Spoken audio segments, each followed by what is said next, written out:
Welcome into another edition of Pete's Pigskin Preview presented by Meadowbrook Wealth Advisors of Raymond James. I'm Neil McCready in the Clark Ford studio, joined as I always am here on these evenings by MPW Digital football expert Pete DeWeese.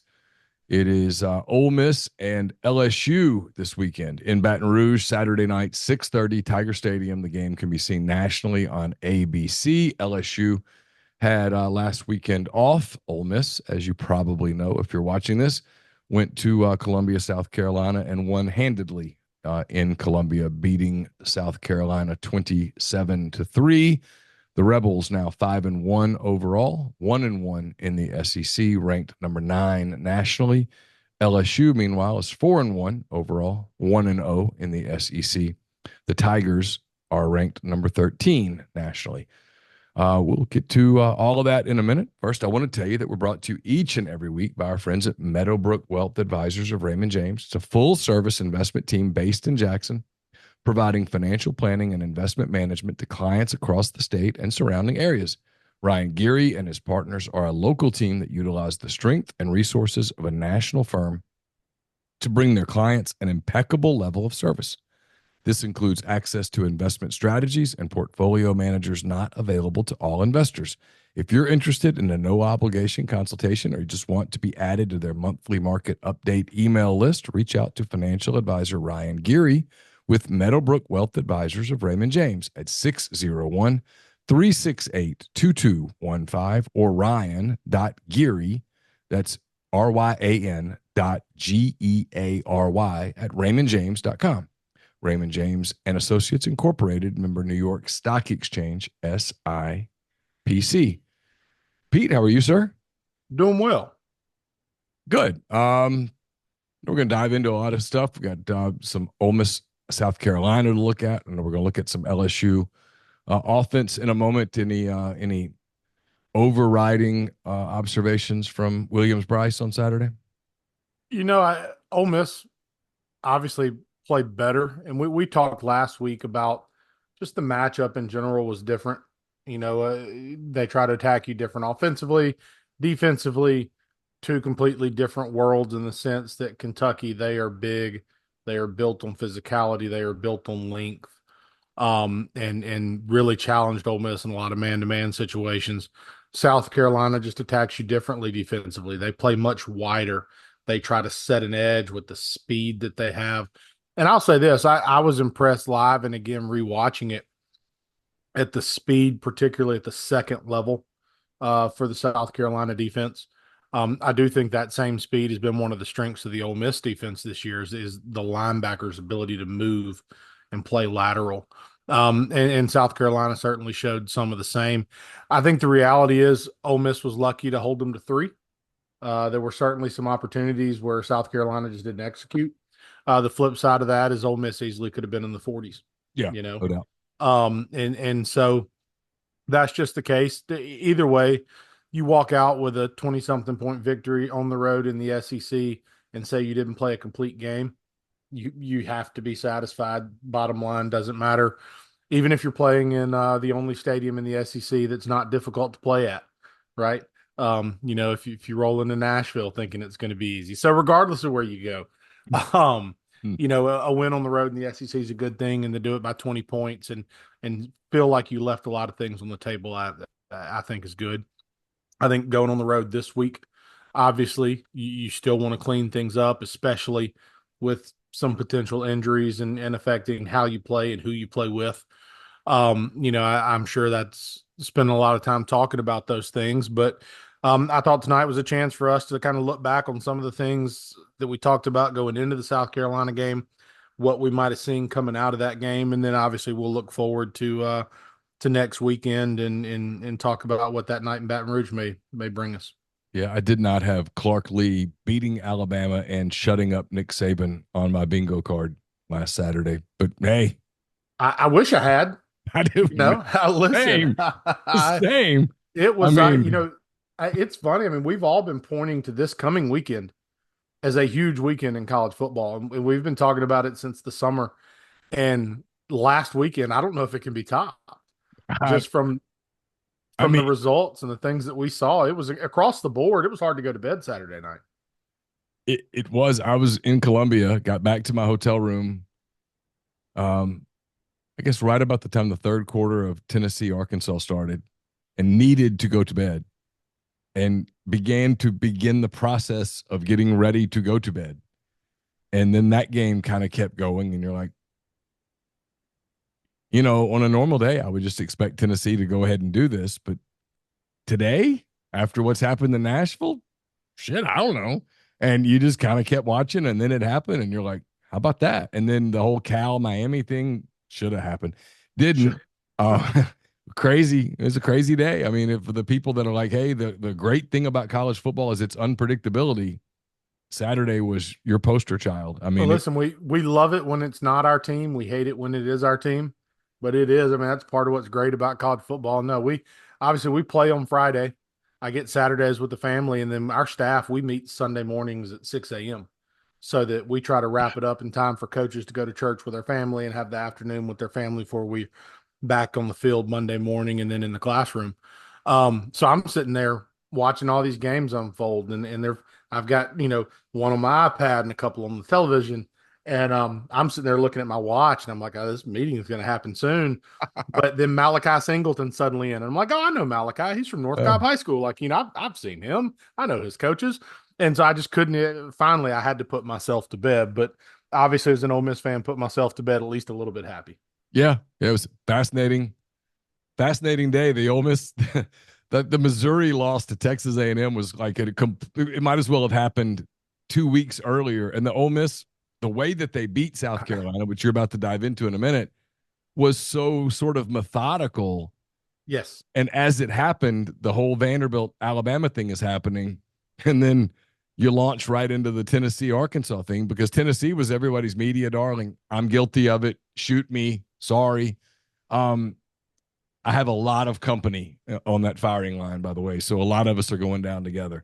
Um, but as that happens, you're like, yeah, this Ole Miss thing. I mean, no one's going to remember this game. It was No. kind of nondescript. And I know you're about to dive into it and show some things that maybe will spark some memories, but crazy, right? I mean, so we go into this weekend with Ohio State at Oregon and Ole Miss at LSU and Texas, Oklahoma getting together the first time as SEC members, and good luck to everybody trying to match last weekend. If you can do it, good for you, but you got your work cut out for you. Speaking of, Pete, the floor is yours, my friend. Absolutely.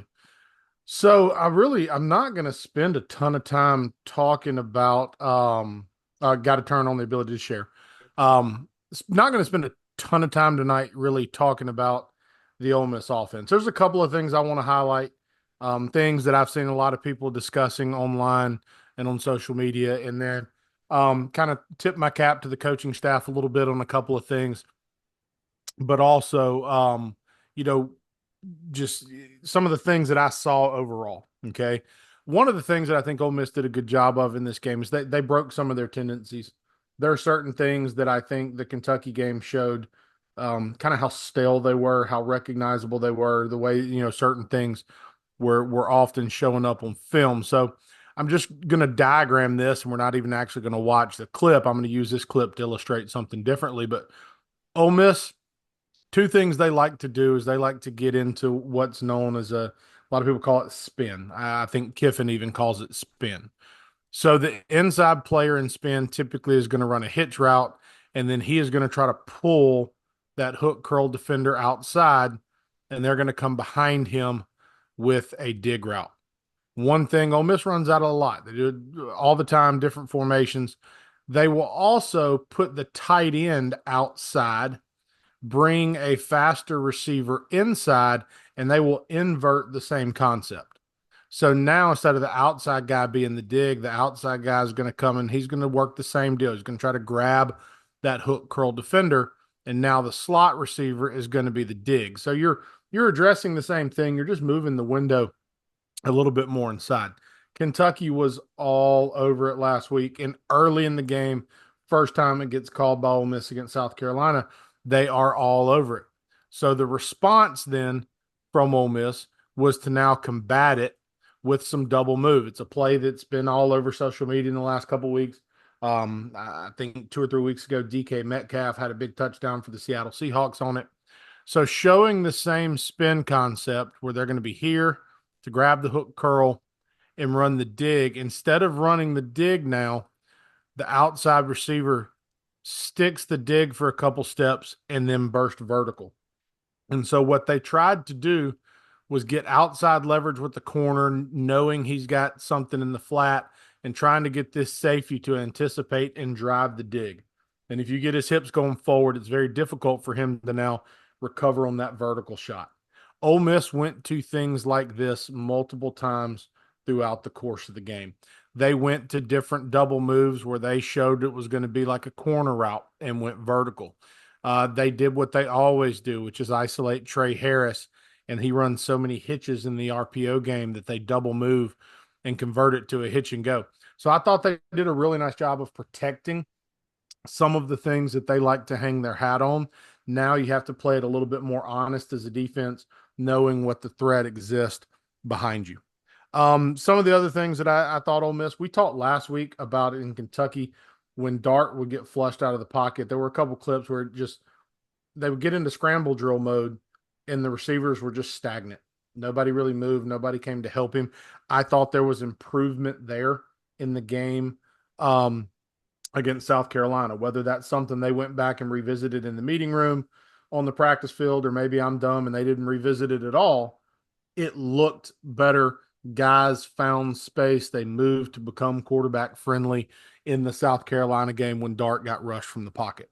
Coming out of Kentucky, and something we've talked a little bit about really all season, and we made note of it last week, for Ole Miss to be what they want to be, Jackson Dart has to be a part of the run game, whether it's designed or reading. And I think in the Kentucky game, I said, I think they only gave him the opportunity to carry the ball 3 or 4 times throughout the course of that ball game.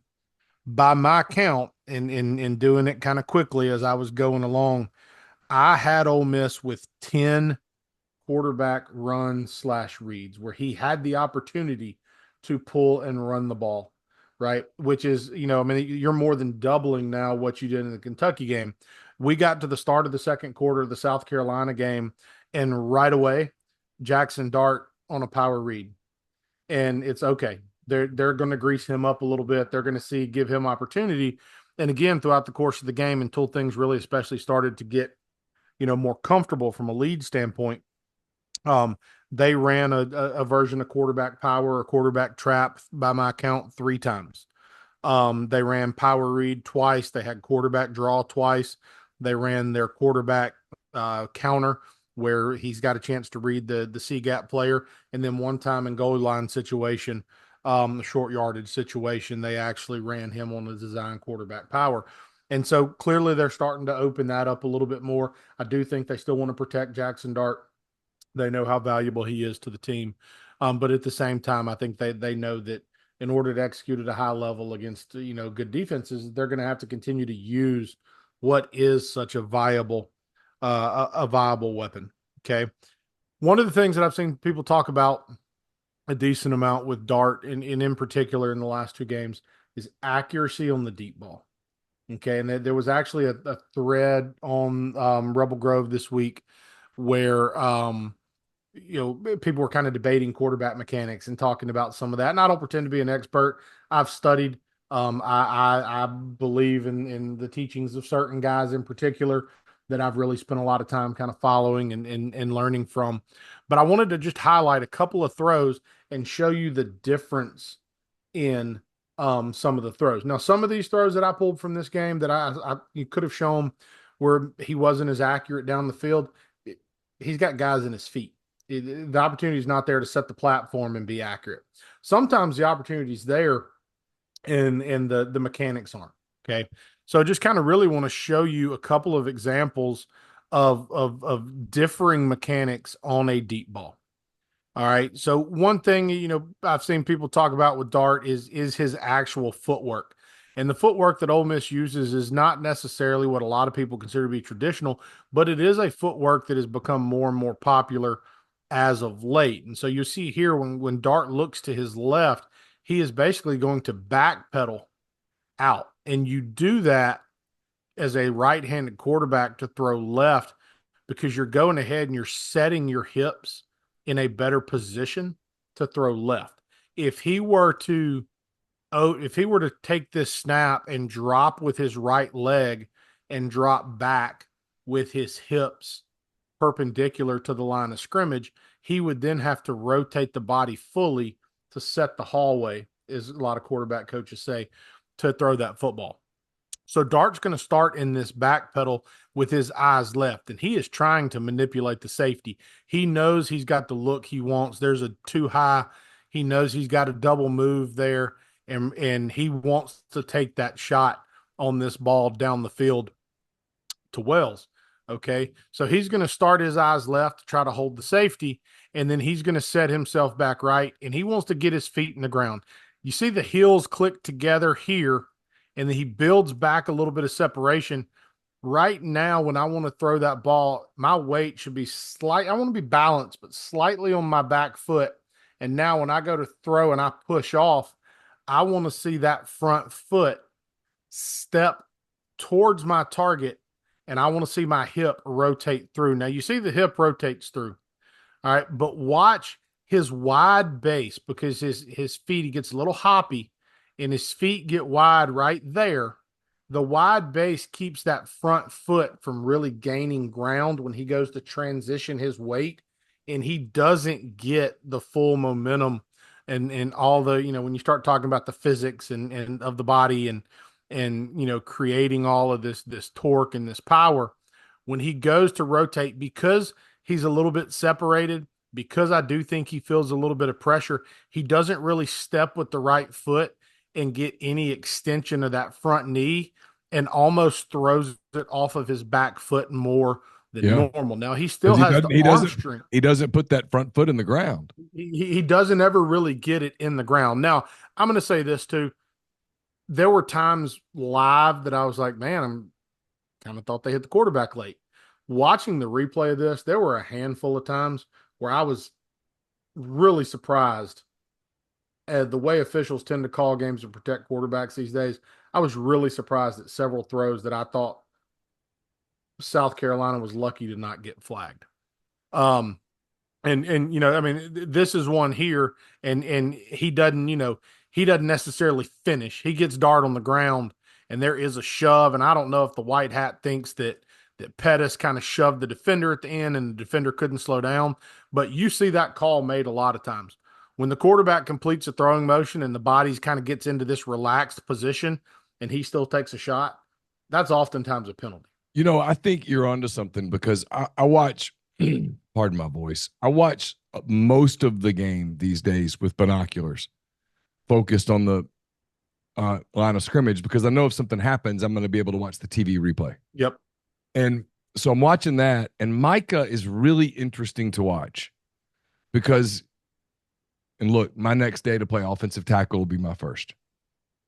But he kind of, like on this play, you weren't prepared for this, but watch how he sort of turns immediately and he gets sort of out of position. I know they're doing a switch here, but he takes his guy, and Micah has this tendency to reach and grab, but he's long and he's strong, right?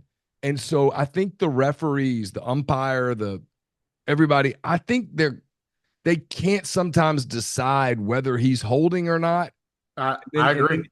And then at the end, he does do this a lot. He sort of shoves his guy, and I think they can't decide, did the guy hit Dart or did the guy get shoved into Dart by this big 6'5", 330-pound dude? And look, I'm not going to be the guy that defends a bunch of officiating, but that's a lot to think about in 1.6 seconds or whatever.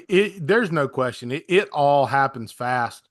But, I mean, like I say, to your point, Pettis doesn't like to vertical set and stay square. Yes, I don't know the terms, but yeah. That's what you try to get a lot of people to do, right? He knows he's long. He is not the most fleet of foot. So here he gets, and he's a little bit late getting into a set, quite honestly. You can see a lot of people have moved and he hasn't. Yeah. And because of the wide rush technique, I mean, second play of the game, he gets a holding call because I think he's surprised by the speed. It's hard to replicate, right? Oh, that And Stewart kid and could fly now. absolutely phenomenal. And look how wide both these DNs are, right? So he's counting on him fully to be this upfield or bull rush player. So he opens his hips early to get to him. And honestly, the athleticism for him to recover and get to the twist right here, right there with his inside foot up and him clearly being off balance, for him to get his feet back underneath him is ridiculously impressive for a man of that size. Now, the hand gets into the upper body right here of, Yeah. of the defensive lineman. And so the And referee right now is thinking, is that a hold or not? he is trying to figure out. Now, Pettis has on black gloves right here, and the black gloves probably help him because South Carolina's black helmet, it blends in. What's what? Because, like you said, it's all happening really damn fast, right? So here he finally gets the hand off the helmet, but there's that just one little push at the end that probably, possibly prevented the call because, Yeah. again, I in a just don't lot of know. situations, Yeah. quarterback, he is in that relaxed position, ball is clearly out. A Yeah. lot of times you're going to see that call made. But they again, start anticipating calls and Micah, if you'll watch Micah all game, and I know most fans don't and won't, and it's cool, but with the binoculars, I watch him a lot, and he does that. He does a lot of the late little, not like a penalty, but just like a push, like trying to there's push him out of the way. And sometimes the guy that he pushes kind of gets pushed into the quarterback. And I get why the umpire or the referee or whoever, the guy with the C there, I get they look at it and go, I don't know. No, he plays with a violence and he plays with a little bit of nastiness, and that's his edge. But there are probably times where it hurt him, and there's certainly times where it probably helps him as well. But just again, you can see here Dart doesn't get to fully extend into the throw with his mechanics, and the ball just hangs up just a little bit, and Wells doesn't quite have the opportunity. So I'm going to show you. Ole Miss actually comes back. They had a false start on that play. He knew he could lay that ball up there. Nothing bad was going to happen because they've been, or not a false start. They've been able to draw them off sides. So they come back the next play. They line up in a similar look. They don't get them to jump. They go to check it now, and then they actually switch. You can see here they're switching right and they're switching Wales. They're getting them into a different position. So now you've got tight end on the outside, Wales on the inside. This is the look where they've shown so much of this inverted spin. Okay. They are going to give similar releases at the start of the snap here. All right. They're going to show the same thing, but now he is going to break outside right now. That's going to pull the corner. And we've been working in. Now, when he works back outside or vertical, the safety is isolated. And in a perfect world, if you're Ole Miss, the safety is out of position. And there they go. They get him on the vertical right there, and he is open. Now, the pocket is cleaner. Now watch Dart here. Okay. Boom. He doesn't feel like he has to hold the safety now. He knows this safety here is staying tall to the field. He doesn't feel the need to hold him. So he's going to get his eyes to the right. So his feet are actually set quicker. He's going to punch. 1 feet in the ground. There's the little hop. Now, when he goes to extend, his base is more narrow. That allows him to step with that front foot and fully transfer his weight right there. And now he gets more gas on the ball than he had to play before. So you've got Wells, who literally the play before waited on the ball. And now you just see the slight change in mechanics, a little bit better base, a little bit better transfer of weight, a little bit cleaner pocket, and now the ball sails on him just a little bit. Sometimes it is that simple from the standpoint of, do you connect or do you miss? It's just as simple as, and a lot of times with a quarterback, it's his lower body. Lower body tells the story so often. Arm talent is arm talent. If you can get yourself on good platform, and you can see here when he steps, boom, there's the step. There's the weight starting to transition. The toe is pointed slightly out.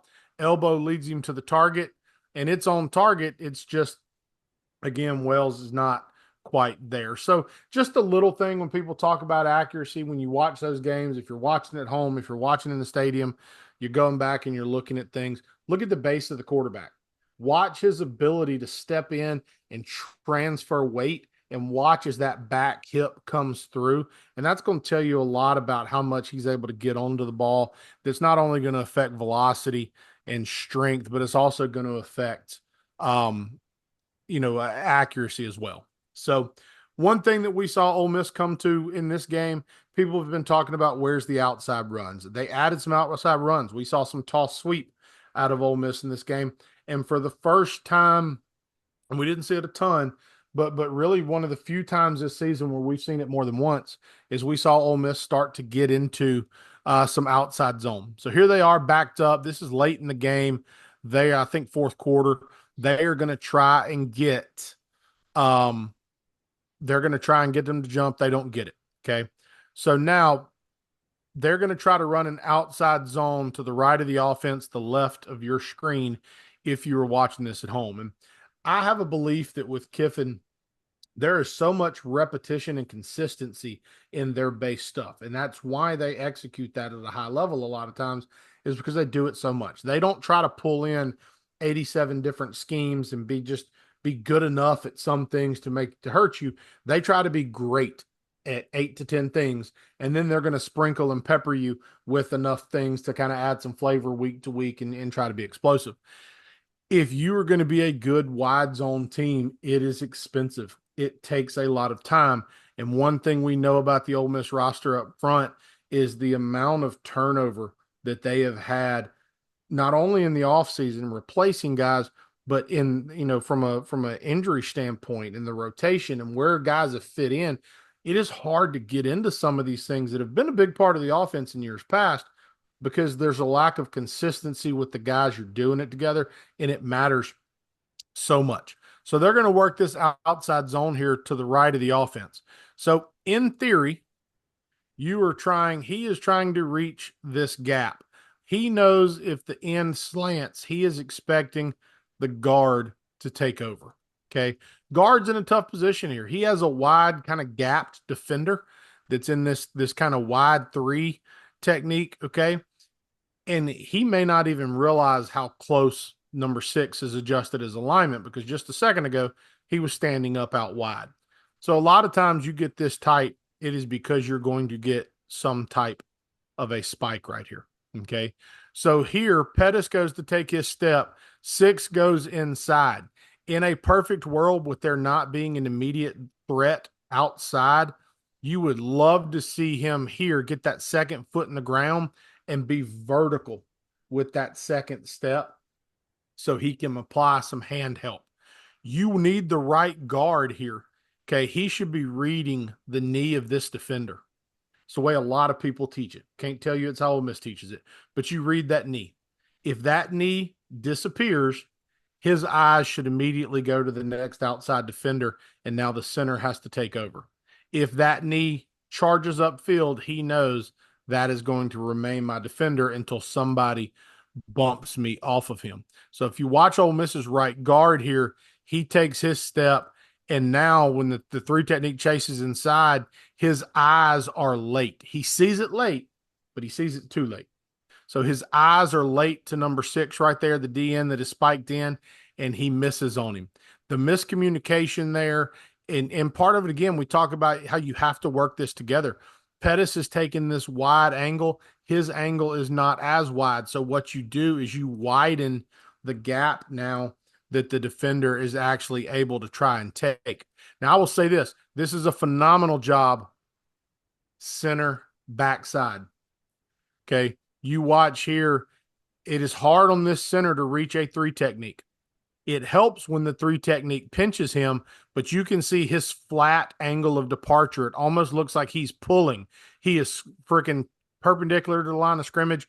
Now he sees it and he gets vertical. You'd love to see him get the head to the play side initially. He's late to get it there, but he gets it there, and he keeps him moving horizontally, doesn't let him get in the backfield. Backside guard and tackle are responsible for these 2 players. They do a nice job. 71 is patient. He gives help. He is vertical now. He lets the left tackle take over. He's able to climb. If you get this defensive end blocked, the ball is here or it cuts back here. and you hope number 5 that can't fall in and make the tackle. Now they hit this for some decent runs in the game. This is just an example again, just when people talk about why don't we do more of this, why don't we do more of that? Everything has a price. And with certain things, especially certain outside runs and things like this, there is a certain expense involved that requires a lot of practice time that some coaches don't want to relinquish unless they have to, because you need every minute you have at practice is accounted for. It is crucial, and you were certainly trying to accomplish something. So let's kind of move on real quickly and talk about the Ole Miss defense. Okay, really good performance outside of a couple of things. South Carolina dropped some balls. Ole Miss, I think, had the one defensive holding or pass interference penalty. They still did a really nice job for the most part of fitting the run. Okay, one thing we know about Ole Miss that we've seen this season is they like to play man-to-man coverage. And LSU is going to do a great job of getting into some man-to-man beaters and putting you in some difficult situations from a man-to-man standpoint. One of the biggest RPOs in that offense, and it's been that way for a few years now, but certainly with the tight end that they have right now, one of their favorite things to do is going to be something very much like what you were going to see right here from South Carolina. And let me make sure I'm on the right play. There we go. Okay. So what LSU is going to do right here is they're going to get into what's known as like an exit. Okay. So they're going to take this tight end, and wherever the run scheme is, in this case, the run scheme is going to the right of the offense, whatever run scheme you have dialed up. And so out the back door to the left, they are going to slip the tight end into the flat. Okay. If he is already front side of the play, say the play is going to the right, he's lined up on the right, he's going to come behind the line, slip into the flat. If he's lined up on the left, like he is here, he's going to sell the run here with the short jab step and leak outside. LSU will get to this concept no less than 10 times in the game on Saturday. I will put money on that. If you see that as a prop bet online, I don't want to lose you any money, but I feel safe telling you it's likely to hit. Okay.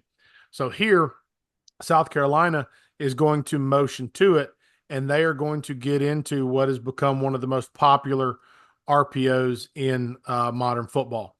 A lot of times teams are going to post this outside player, the inside player, in this case coming from motion, is going to get into a wheel route, and the tight end now is going to be the third player in the RPO.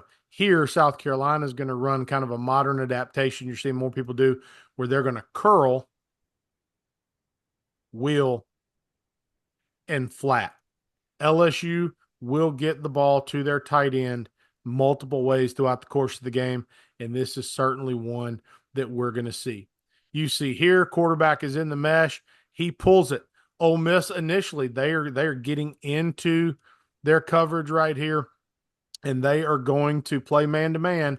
And so now you're asking this linebacker in this particular look to be man-to-man on this tight end once the motion happens, and also be a integral part of the run fit. So here, staying in this one high structure, when they motion and they get into that man-to-man, you put the tight end in a really difficult situation right there. So now you see it, eyes are in the backfield. He realizes that, oh crap, turns to recover. The safety gets there late. It's an easy completion right there. I mean, you can see the sticks. You're looking, I believe that says 1st and 10, and this turns into an easy 14, 15-yard gain. Okay. Because you make that linebacker guess, right? He has no choice because he can't defend both. Can't defend both. And so pre-snap, before the motion happens, you have a safety for him. As soon as that motion happens, as long as you intend to keep one safety back, which Ole Miss prefers to do, now you are asking for double duty. Right here, he has help on that tight end if he needs it. But as soon as they motion, in this particular defensive call, you lose the safety help, and it's all on that linebacker right now. So that's why it's called a man beater, because it literally takes you out of you can't technically do man to man. RPOs are all about creating conflict. You try to identify a conflict player and you give him a run, pass conflict. In Gotcha. this scenario, especially when a guy's asked to be a B gap fitter in the run game and also be man to man, if that's what you're asking him to do defensively, you put him in a bit of a bind. Okay. So It's a coming really back, just looking at it that way, it's really fascinating concept. I mean, it, really. it listen, it's we ran essentially the same concept the other night. We run it, we window dress it, run it multiple different ways. We'll run it as an RPO, and we also run it as just a base bootleg. And one particular version of that exact thing uh we called twice the other night, and it both scored. You know, like it's you get guys' eyes looking in different places, and if you execute it, it certainly can be an effective piece of your offense. So here they are going to get into a quarterback read scheme. Okay. And I thought Ole Miss did a great job of kind of boxing this and getting the look, the look that they wanted. Okay. With LSU, they will do a lot of different things. They will lead him as a blocker, bring him in motion, run the tailback here, and now the motion man becomes the exit player. Same thing we just saw the tight end do, but now it's a different athlete, right? LSU's not going to put Nussmeier in as many read situations as a runner as South Carolina does, but this is one of their top run schemes. They'll do it with jet motion, without, where they're going to run the same counter. The difference is the quarterback's not reading it. They're going to block JJ Pegues with the backside tight end in this scenario. You know, Ole Miss does a nice job right here. The nose does a phenomenal job. They're working a run game stunt right there. He scrapes over the top. Perkins turns it back into help, and I'm going to go to the end zone copy real quick. Suntarine Perkins turns it back into help. All right. The nose scrapes over the top, takes on the guard, and now you've got a linebacker sitting there. Plus, you've got Paul coming scraping back underneath, and everything's taken care of. It's a really nice fit. And yeah, do they fall forward and end up gaining about 4 yards on the play? Yes. At the end of the day, you are comfortable as an Ole Miss defense with that particular call. Okay. All right. So here's another example of the exit. Here's the same type RPO that we've seen. They're going to start, and they're actually in a little unbalanced set right here. So you've got two receivers on the line, making him ineligible. Okay. They are trying to get you to rotate to the wide side of the field. They start with the tight end weak, and they're going to motion him across. They're creating that eye candy. They're trying to entice you. It's the pretty girl unbuttoning her blouse, right? That's what they want you to see right here. Okay. Once they motion the tight end over and he goes to get himself set, now they're going to give you more eye candy. Here comes another button off the blouse. They're going to bring another guy in motion. He now is in a position to run a route or block. So now again, you're going to show run to the right, and you're going to slip or sneak the tight end out the back door, again on the same type of RPO. Okay. Again, here it is a tough situation for the Ole Miss defense. Okay. Right here, you have to put your edge player has to be responsible for quarterback. You either need the linebacker again, or you need the safety to fit it. Here, right now, currently, there's your man-to-man player on him. He is not going to be able to run through that trash to defend that. So you almost have to rock the safety. So here, Perkins plays it about as well as he could, and honestly, the quarterback does a great job of navigating it and getting it to his tight end.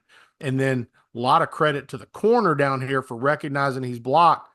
And these are the little things that when you're watching football, you learn to appreciate. He is inside leverage man to man. When he realizes he's getting blocked, he finds the action. And now, as soon as he sees it, he is going to immediately flip leverage. Look at him press the outside arm and try to get his head outside. He has zero help out here. There is nothing but a touchdown. All of his help is inside. That little shift of leverage that forces the tight end in, and never mind he falls off and is a part of the tackle. Forcing the tight end back inside right there is potentially a little thing that absolutely saves a touchdown. Okay. All right. I'm going to take a break at this moment, and I want to show you why Defensive Player of the Week was a real thing. Okay. He's so much more comfortable in this position than he was last year. And that's been talked about. Lane talked about it in his presser Sunday, Monday, whatever day it was. His versatility and the things that he can do in this defense unlock a lot of things for them. Okay. So it's really not that I intend to just show you a lot or talk through a lot of what he's being asked to do right here. But right now, they're putting him to the strength with the tight end wing. And if he were to get run his way, his job is probably to blow that gap up. So you're telling him we need you to be physical enough to essentially take on the double team right there potentially and control that gap. Okay. Instead, they're going to try to isolate him with a bigger player. He is going to stun that player, extend his arms, drive him into the backfield, and still have the ability to get off the block and get onto the tackle right there. It's a good scheme. They did a great job. They built an extra hat. So they're going to try to press out here. They're going to work inside zone here, set everything up for the backers to be here, and then they are going to insert right there to get the extra hat. For Ole Miss defensively, one of two things has to happen once the insert takes place, because right now he is thinking, I have him. Okay. Once that insert takes place and number 6 goes in, you are either asking him to flip leverage and be inside, or you need him to now cover down and be your inside player. Okay. Perkins does a phenomenal job of compressing the hole, getting off the block right there, getting to it. Moving on, just a few plays later, he is down here to the bottom of the screen now. Okay. There again, there's a little motion, there's a little eye candy. He is going to recognize the run. This is not against, again, not against the guy that's small by any nature. It is a guy that still probably is a little bit bigger than Perkins is. Again, look at him play with his length, understand his job, fight outside, and you see him at the end of this play. He is going to shed the tight end, and it gets great support from the outside. You see the DB show up right there to turn it back in. Perkins is going to shed it, and he's going to be there to make a physical tackle with great inside-out pursuit from the rest of the defense.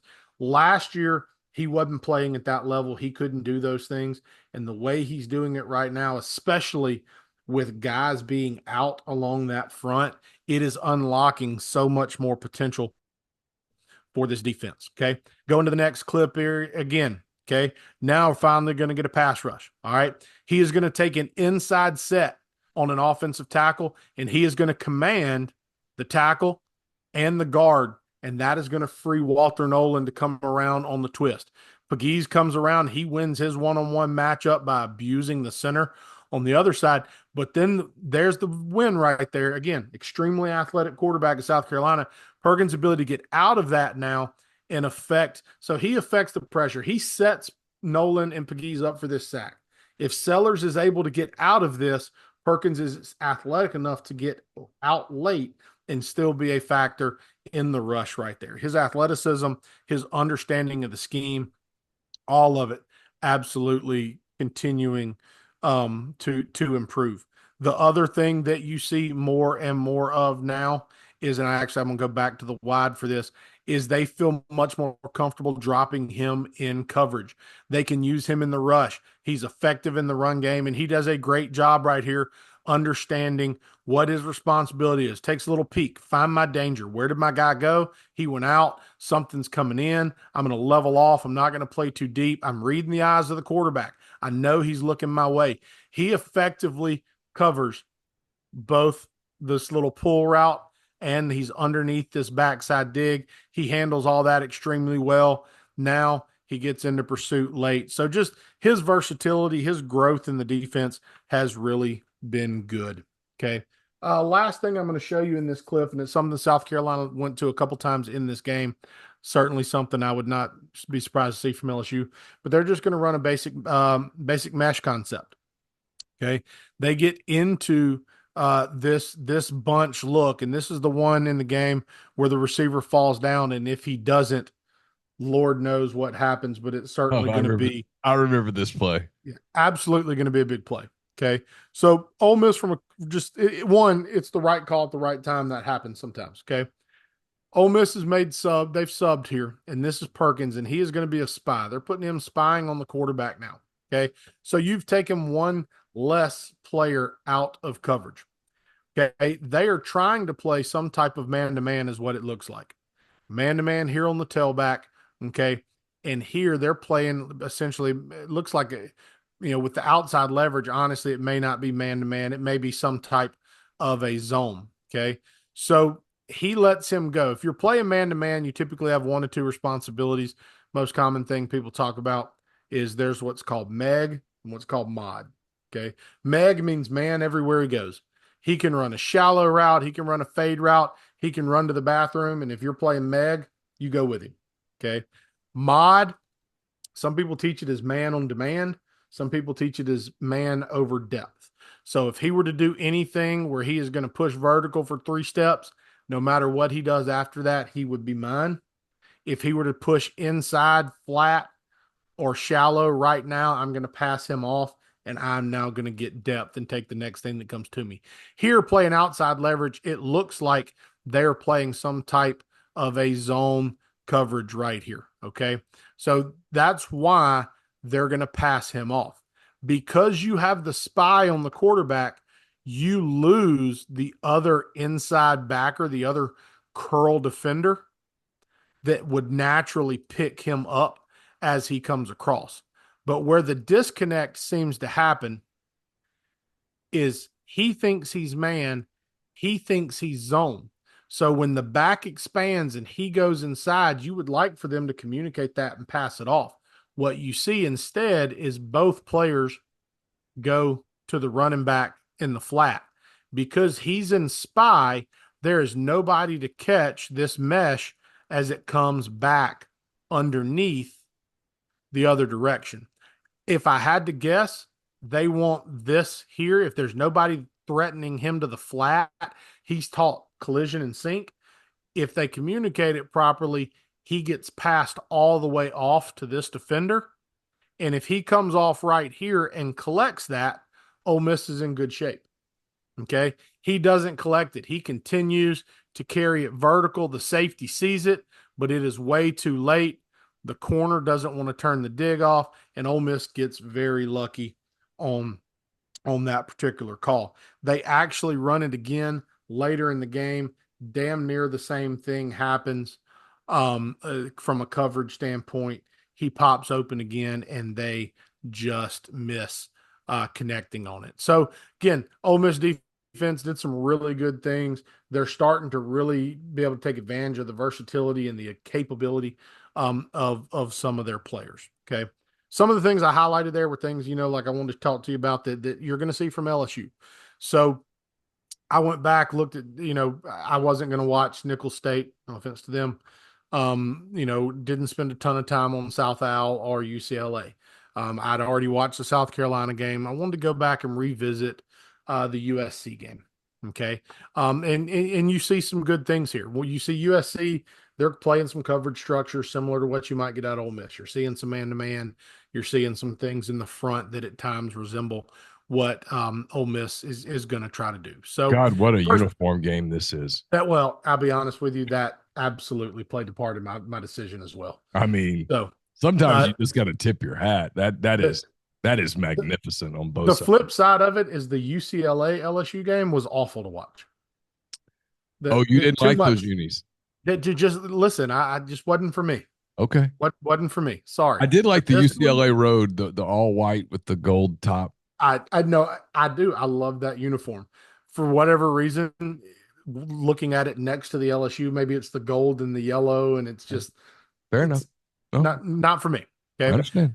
So they're going to get into a nice little concept here, called a dash concept. We've actually talked about it a little bit on here before. They're going to try to pin the edge with the tight end. They're actually going to try to create a little man-to-man issue here. They're going to start him across, and they're going to bring him back. They're going to get him fast in the flat. And they're going to work this deep comeback by this receiver, and they're going to drag the backside receiver. Okay. So they're going to get Nussmeier out of the pocket. And really, the main reason I put this on here is, Lane talked about the talent that the kid has in the press conference earlier this week, and it certainly does exist. And you can see, some of that arm talent here. So they're going to bring him back in motion. They worked the little boot fake right there. All right. And he could have taken his flat right here, but I think he likes his one-on-one matchup and he trusts his arm. So he is on the run right here. He double pumps and he releases this ball on the 29-yard line. And he throws a rope about 25 yards downfield on this comeback route. That really, I mean, it's an impressive throw on the run with a lot of zip on the ball, decent accuracy on the ball. And honestly, had he released it any sooner, I don't think there would have been any issue getting the foot down in bounds. Where we're here, it's a pretty impressive job by the receiver to actually get it down. But Nussmeier has he has skills. There's no doubt about that. From a personnel standpoint, they're a very talented football team. We know they are going to be every year. Their offensive line to me has been an interesting study. Individually, they are very athletic. They are very talented. We talked about the left tackle actually a little bit in last week's preview. He's going to be a first-round draft pick. Individually, they are good. Collectively, there are flaws. And I don't know if it's always on them or the running back or the quarterback or the coaching staff. They have bust in pass protection. They don't lose a lot of one-on-one battles in pass protection. What they lose or they will turn guys loose because protection will be set the wrong way.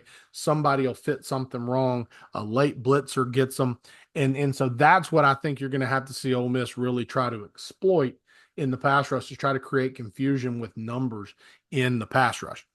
I put this particular clip on here. They do like to get in the empty. They like to give him some easy reads, but actually I thought it was funny. I saw LSU show the same thing a couple of times against South Carolina. And if you go back and you watch the Ole Miss game, South Carolina, Ole Miss ran this exact concept about 5 times. I may be exaggerating slightly. Sometimes they did it in empty, and sometimes they did it by motioning the running back out. But what they're allowing him to do is simply cut the field in half.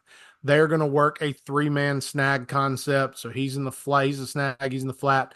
Number 2, for a lot of people, runs a corner. Some people like to run them on a dig instead.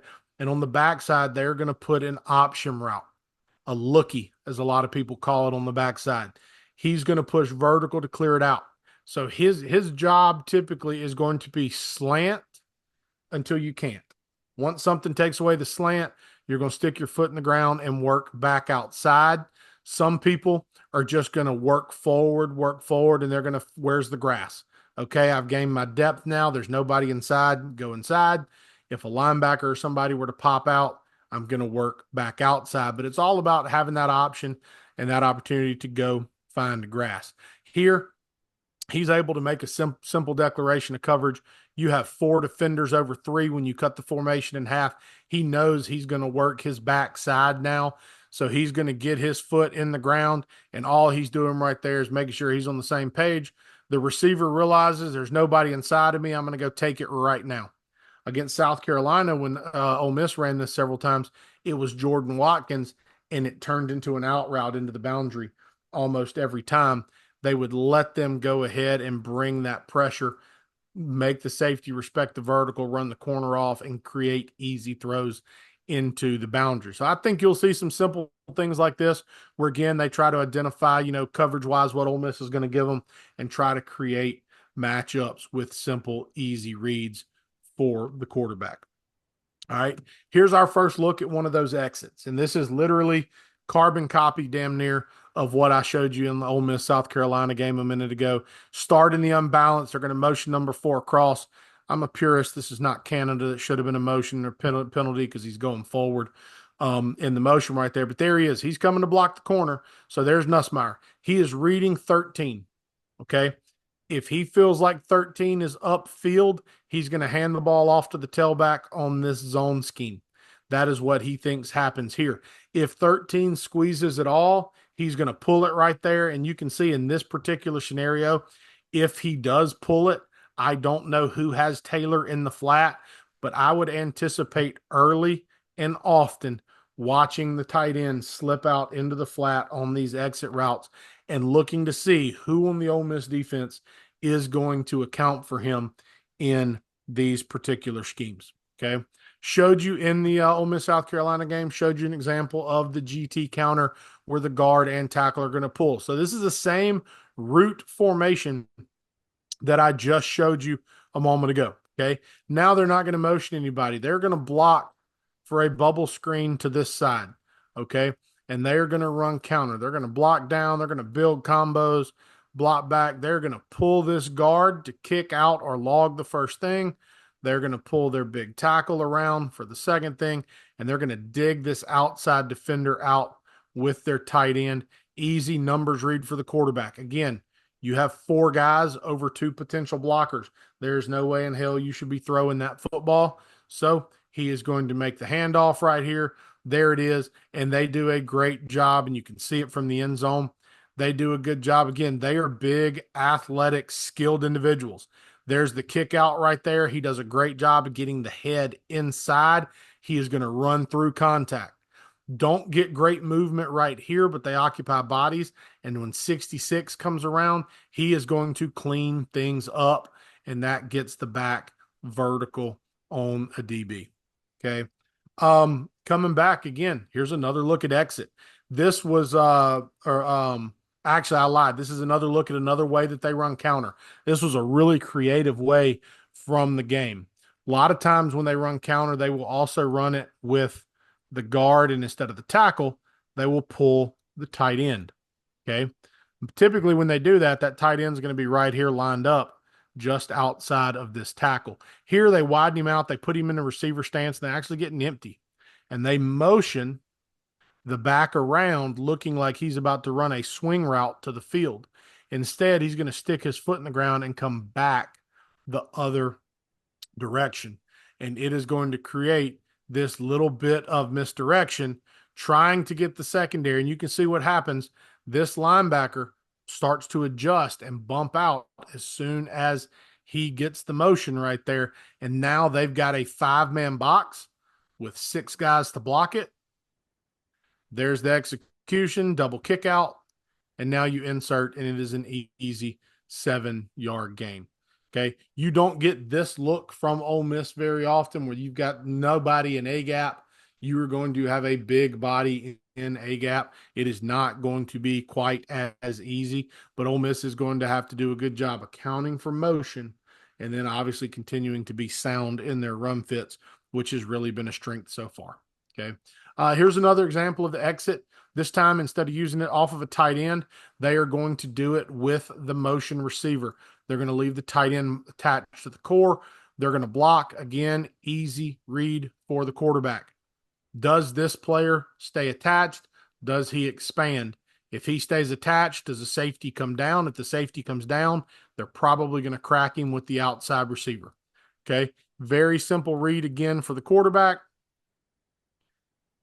Find the grass, find the leverage. He expands, hand the football off. Okay. If he does squeeze down at all, you pull that thing, you flick it out right there to number 1. And again, it is an athlete in space. It's actually a nice job by the kid from USC. He expands with it, sees the handoff, falls back in. If he doesn't make that tackle, you see the potential for an absolute explosive. Again, they do a nice job of manipulating defenses with their movement and with their scheme. Okay. One that we've seen out of Ole Miss in different variations, one that's become extremely popular in college football as of late. So they are going to motion across here, and they are going to fake a run to the right with the tailback. The tailback is going to find best path. They would like for it to be this open B gap, and he is going to release into a wheel. They're going to clear the boundary out with some type of a vertical stemmed route, probably a crosser coming from the field, maybe just a curl or a post. And then the tight end is going to engage, let the tailback clear everything out. And then he is going to leak out late and try to replace him in that space. I've seen 2 or 3 different ways this season of them getting to this scheme. You see it right here. Nussmeier feels the heat. He handles the heat, does a nice job getting it to him. But you see the movement, the reaction. It looks like bootleg. The tight end is blocking. There goes the running back. He clears out the underneath defender. There's the tight end. easy conversion right there on a 2nd and 7, get them down in the end zone. Again, more and more ways. How many different ways can we exit? Same exit with the receiver. Now they're also going to arc the tight end. He's not staying in, probably because of the front. They don't need him. So he's able to arc right there. Um, Probably gets baited into his decision a little bit right there. Hands the ball off maybe a tad bit early. Obviously, if he gets that out on the perimeter again, there's a lot of space there. So they are going to put a strain on the secondary and the box for Ole Miss to be connected. They've done a good job of that so far this season. South Carolina obviously had it open a few times. Georgia Southern actually had it open a few times versus Ole Miss. LSU is just going to be doing it with a little better athlete. Okay. Again, getting back into the counter scheme. Now there's 2 tight ends on the field. Here's Taylor. Here's the backup tight end. They're going to pull the guard and the tackle again on counter, and they're going to get into the same exit. Instead of blocking the end, he's going to bluff and release. They're going to block on the outside. Again, they are going to do this a ton in different variations throughout the game. And the thing is, you don't have to throw the route to be effective.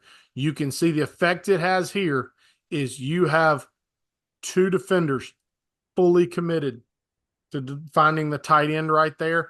That makes them gap deficient in the box.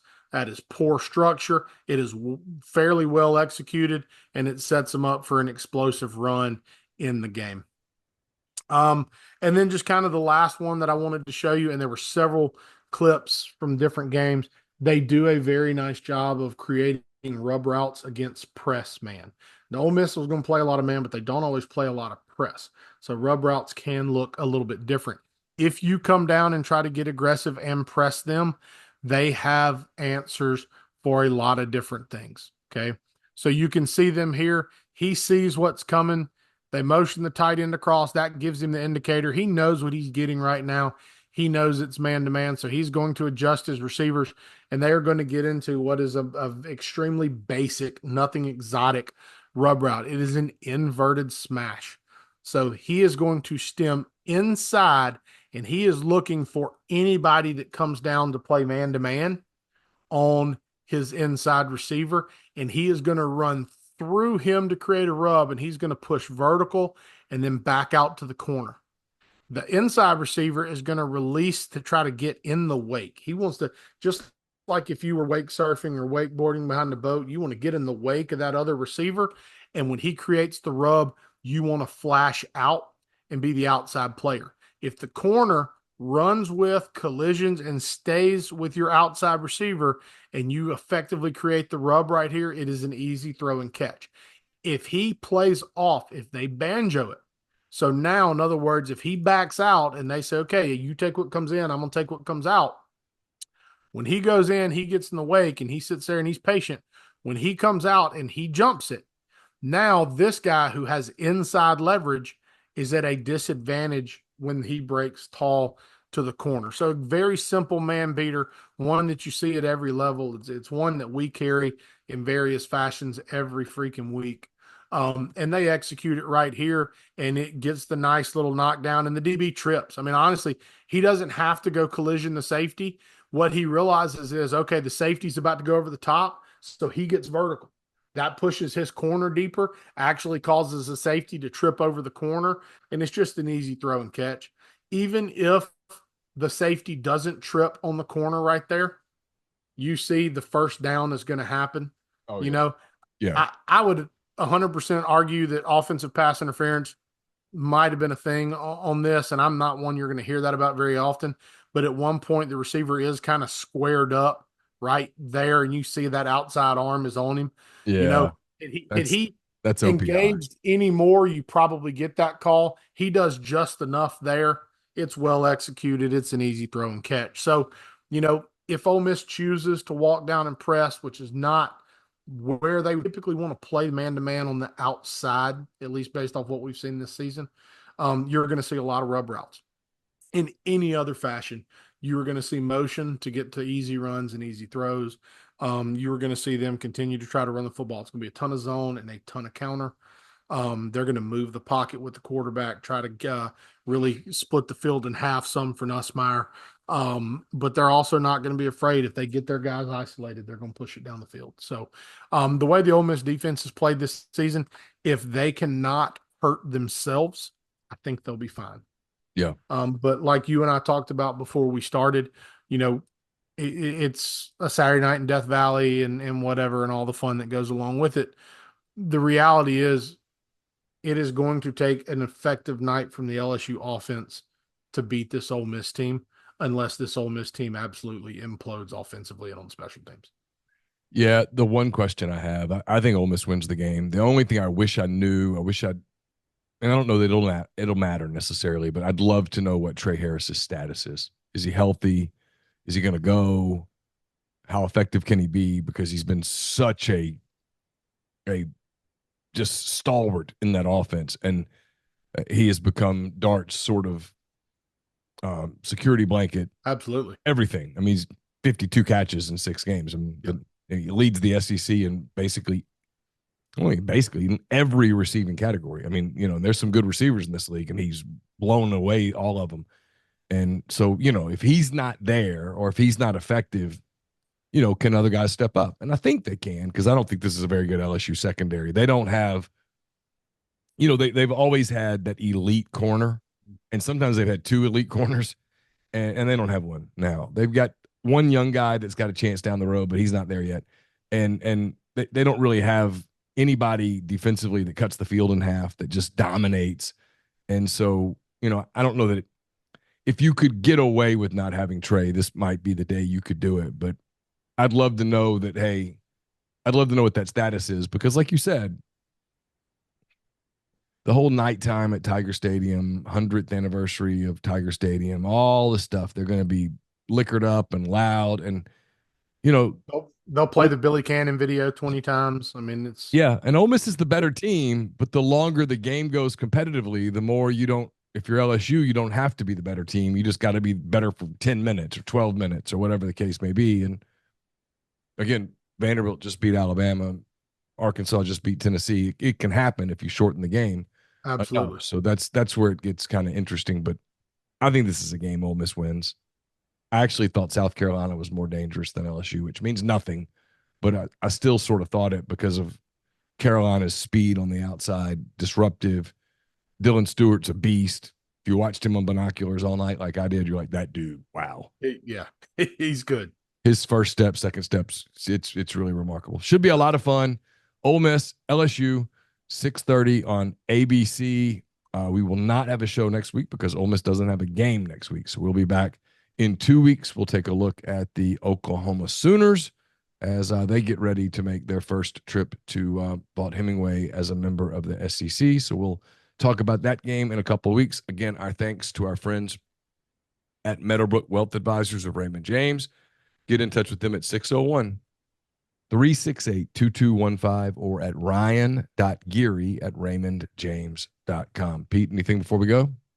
No, listen, looking forward. Obviously, I think it's going to be a good game. Should be another good weekend of football. And, thanks to the people that sponsor us and let us do this. And I know I've gotten a lot of positive feedback and messages from different people. And, y'all have done such a great job continuing to grow just across multiple platforms with all the different things that you've added. I'm proud to be a part of it. And I hope people continue to tune in and enjoy what they hear. Thank you so much. I appreciate those kind words. For Pete DeWeese, I'm Neil McCready. Until next time, that's Pete's Pigskin Preview presented by Meadowbrook. Have a great weekend. Be careful driving, traveling, whatever you're doing. And we will see you again soon.